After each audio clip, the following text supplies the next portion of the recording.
And welcome back. Jonathan Clarke joined live in the studio by Rob Hyman and Eric Bazillion from the Hooters. Welcome back to New York, guys. Thank you so much. Where you been, man? Yeah. Jersey, yeah. No, Philly, Jersey. We've been all over. All over, but we're based in Philadelphia, so a few hours down the turnpike. And and I'm sure you've heard this a billion times since the band formed. The name The Hooters, for those that do not know, has nothing to do with the female anatomy or the restaurant of the same name, but an instrument.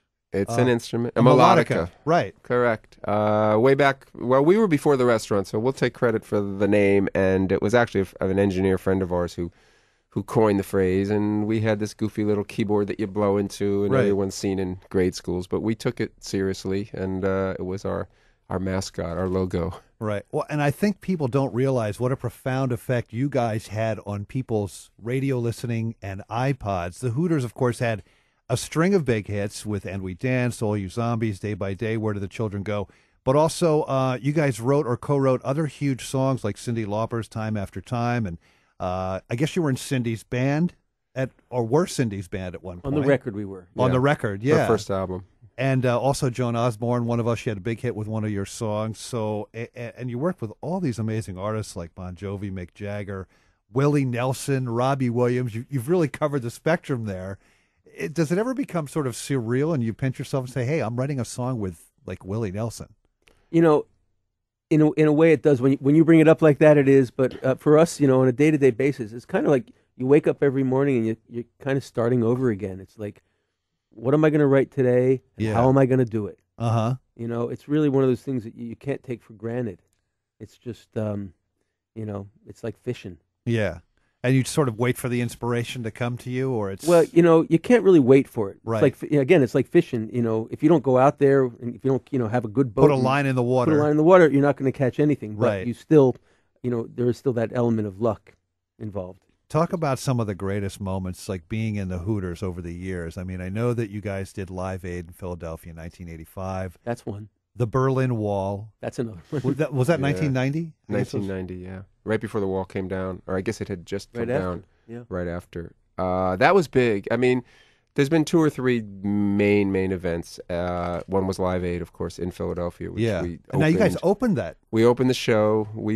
Our manager and Larry Maggot, a local promoter, convinced Bill Graham, the other promoter, and Bob Geldof to... The late, great Bill Graham. The late, great, Yep. who also did the wall, in fact. They were fans, and they twisted the arms of the powers that be to get a Philly band on for the Philly portion of Live Aid, and that was us at the time. We were making a lot of noise locally. So Yeah. it was just being in the right place, at the right time. And go ahead, I'm sorry. No, and then I was going to say, and then the next year we played an even bigger show in a way, musically for us, which was Amnesty at Giant Stadium with Correct.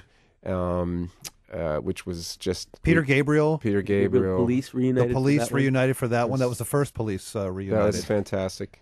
And then 1990, Roger Waters, who had become a fan of, he liked All You Zombies, which figures, that somebody in Pink Floyd would like that song, and Right. it blew us away. And then he invited us to play at that concert with Van Morrison, Sinead O'Connor. I mean, that was a huge event.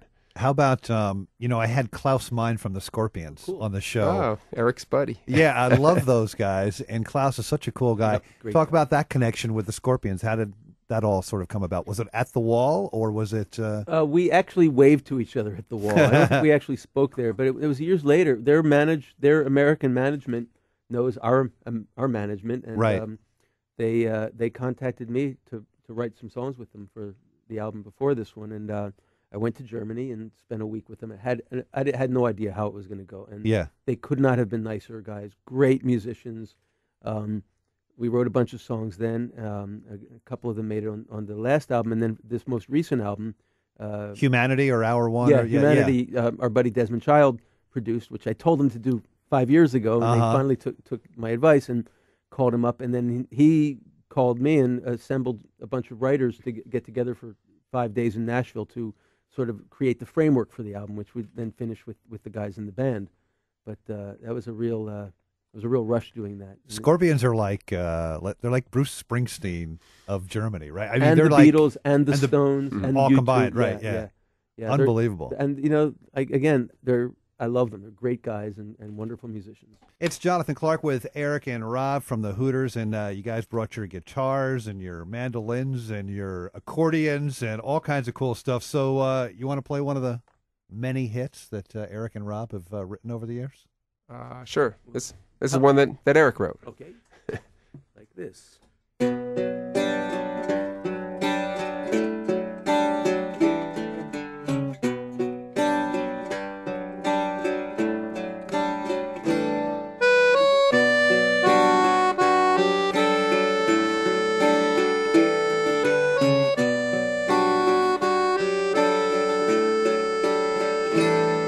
If God had a name, what would it be, and would you call it to his face? If you were faced with him in all his glory, what would you ask if you had just one question? And yeah, God is great, oh yeah. Yeah, God is good, oh yeah, yeah. What if God was one of us? Just a slob like one of us. Just a stranger on the bus, trying to make his way home. And if God had a face, what would it look like, and would you want to see? If seeing meant that you would have to believe in things like heaven and in Jesus and the saints and all the prophets. And yeah, God is great. Yeah, God is good, oh yeah. What if God was one of us? Just a slob like one of us. Just a stranger on the bus, trying to make his way home. Just trying to make his way home. Just like a holy rolling stone, back up to heaven all alone. Nobody calling on the phone, except for the Pope maybe in Rome.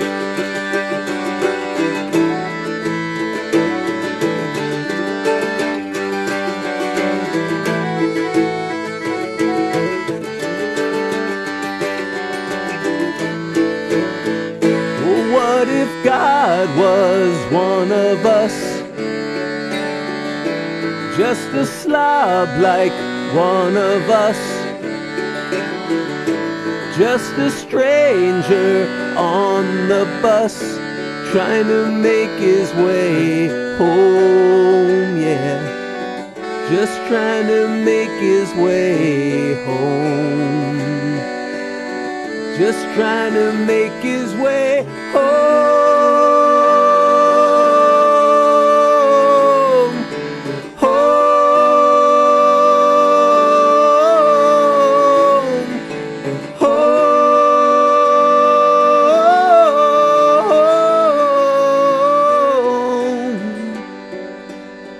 Just trying to make his way home. Yeah. And it's the Hooters playing live here on Q1043's Out of the Box. So 14 years since the last Hooters album? Has it been that long? Yeah, that's hard to believe. But who's counting? Well, the new album's called Time Stands Still. Does the title relate to the time delay, or is it where'd the title come from? Well, there's a song, and the line is, if I had a way to make time stand still, and I think we've all gone through those days, especially if they're pleasurable and For us, that was a song we were playing live, and at one level of the meaning